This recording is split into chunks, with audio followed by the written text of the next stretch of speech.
Assalamualaikum warahmatullahi wabarakatuh. Saya Fadilatul Hidayah, mahasiswa Universitas Mataram dengan program studi PPKN semester 3. Di video ini saya akan membahas mengenai 5 tema dari RPS mata kuliah Hukum Pidana dan Kriminologi, di mana materi pertama yaitu membahas mengenai konsep dasar dari hukum pidana.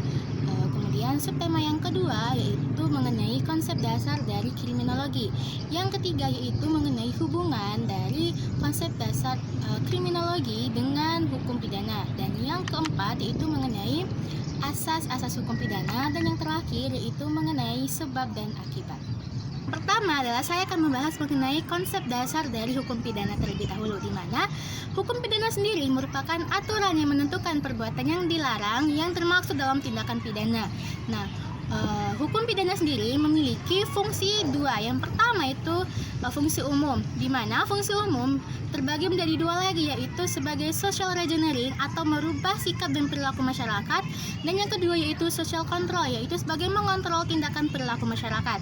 Nah, fungsi khusus dari hukum pidana merupakan hukum yang melekat pada seluruh peraturan yang ada di dalam suatu negara. Nah, kemudian sifat dari hukum pidana. Sifat dari hukum pidana sendiri itu bersifat publik, di mana mencangkup segala elemen masyarakat, baik itu miskin maupun kaya.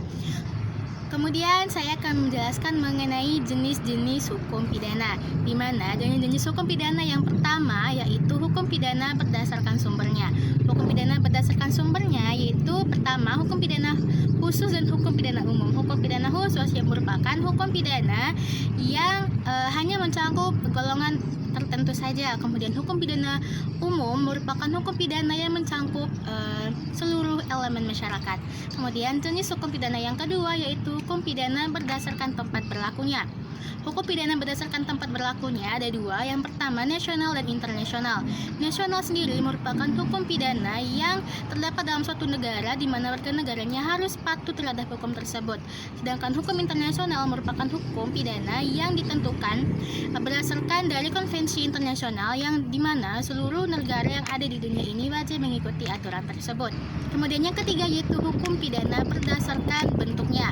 Hukum pidana berdasarkan bentuknya sendiri yang pertama yaitu hukum pidana tertulis dan tidak tertulis. Hukum pidana tertulis merupakan sebuah hukum yang ditulis yang terdapat dalam kitab undang-undang hukum pidana, dan yang tidak tertulis atau sering disebut juga sebagai hukum adat merupakan hukum yang melekat pada seluruh elemen masyarakat yang sudah ada sejak zaman dahulu kala. Kemudian hukum pidana yang selanjutnya yaitu hukum pidana berdasarkan dari isinya. Hukum pidana berdasarkan isinya yaitu hukum pidana material dan hukum pidana formil, di mana hukum pidana material ini merupakan sebuah hukum yang berkaitan tentang hubungan antara anggota masyarakat dengan masyarakat, dan masyarakat dengan pemimpin. Kemudian hukum pidana formil sendiri merupakan hukum atau hasil penerapan dari hukum pidana material. Kemudian selanjutnya yaitu hukum pidana yang terkodifikasi dan tidak terkodifikasi. Nah, hukum pidana terkodifikasi sendiri merupakan hukum pidana yang tertulis yang ada dalam undang-undang. Sedangkan hukum pidana tidak terkodifikasi merupakan hukum pidana yang tidak ada dalam kitab undang-undang. Kemudian lembaga-lembaga hukum yang ada di Indonesia. Yang pertama yaitu polisi, kejaksaan, terus hakim, terus Satpol PP, Komisi Yudisial, Mahkamah Agung, dan lain sebagainya. Kemudian subtema yang kedua yaitu mengenai konsep dasar dari kriminologi. Nah, kriminologi sendiri merupakan ilmu yang membahas mengenai masalah kejahatan, yang dimana memiliki dua manfaat, yaitu yang pertama sebagai membantu pemerintah dalam menjalankan kerjanya. Kemudian yang kedua yaitu sebagai hasil dari penelitiannya ini dapat menjadi acuan bagi aparatur pemerintah.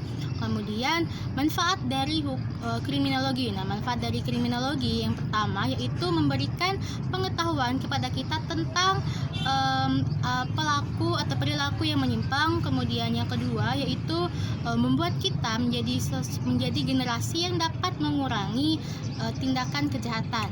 Nah, kemudian subtema yang ketiga yaitu mengenai hubungan antara kriminologi dengan hukum pidana.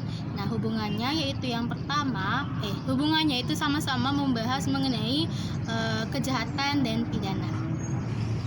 Kemudian subtema yang keempat yaitu mengenai asas hukum pidana, di mana asas hukum pidana adalah pikiran dasar yang terdapat dalam hukum pidana. Nah, macam-macam hukum pidana sendiri yang pertama yaitu asas legalitas. Asas legalitas merupakan berkaitan dengan seseorang yang tidak dihukum pidana karena kejahatannya ini itu tidak terdapat dalam KUHP. Kemudian asas yang kedua yaitu asas legalitas, di mana asas legalitas sendiri merupakan berkaitan dengan seseorang yang melakukan tindakan kejahatan pidana baik itu di dalam Indonesia maupun di luar Indonesia. Kemudian asas hukum pidana yang ketiga yaitu asas nasional pasif, asas nasional aktif atau asas personalitas, yang dimana asas ini berkaitan dengan warga negara Indonesia yang melakukan kejahatan di luar negara Indonesia.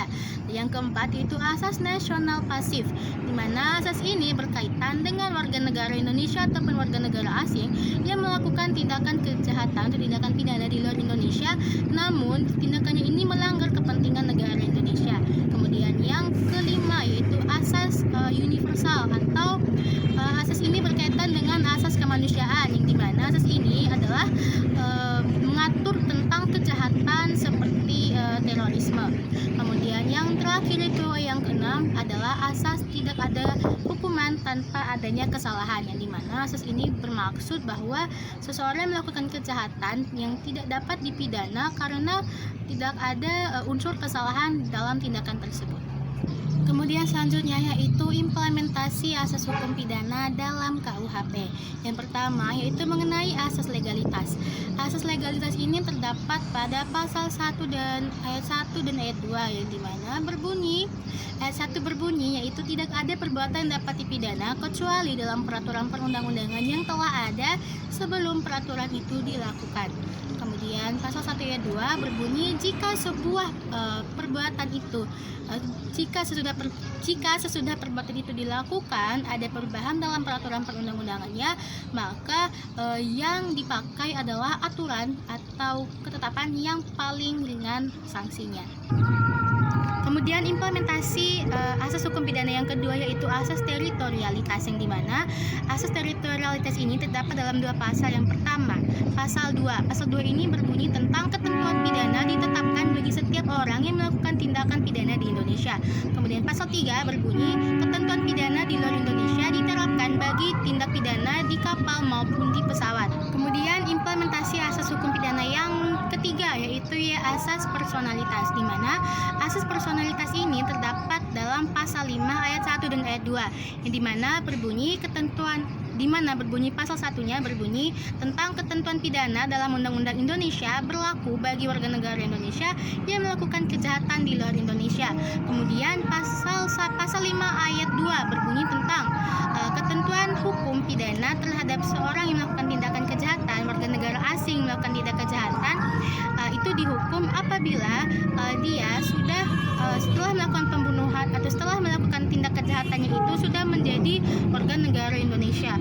Kemudian implementasi selanjutnya itu terdapat pada asas nasional pasif yang terdapat dalam pasal 5, yang dimana ketentuan hukum pidana atau hukuman ini diberikan kepada seseorang yang melakukan tindakan kejahatan itu di luar Indonesia. Kemudian tema yang kelima yaitu tentang ajaran sebab akibat dalam hukum pidana, di mana sebab akibat sendiri merupakan hal yang menjadi timbulnya suatu peristiwa. Kemudian tujuannya yang pertama yaitu untuk menentukan hubungan antara sebab akibat sebab akibat atau tidak adanya pidana. Kemudian tujuan yang kedua yaitu untuk menentukan pertanggungjawaban pidana atas akibat yang dilakukannya. Kemudian hubungan kausal antara sebab dan akibat, di mana hubungannya ini sama-sama berfokus pada kejahatan, yaitu akibat apa yang akan didapatkan ketika seorang itu telah melakukan kejahatan. Kemudian rumusan sebab akibat dalam KUHP. Ini saya mengambil salah satu pasal yang ada dalam KUHP yaitu pasal 338, di mana berbunyi tentang apabila seseorang dengan sengaja menghilangkan nyawa orang lain, maka dia akan dihukum hukuman penjara paling lama 15 tahun penjara. Kemudian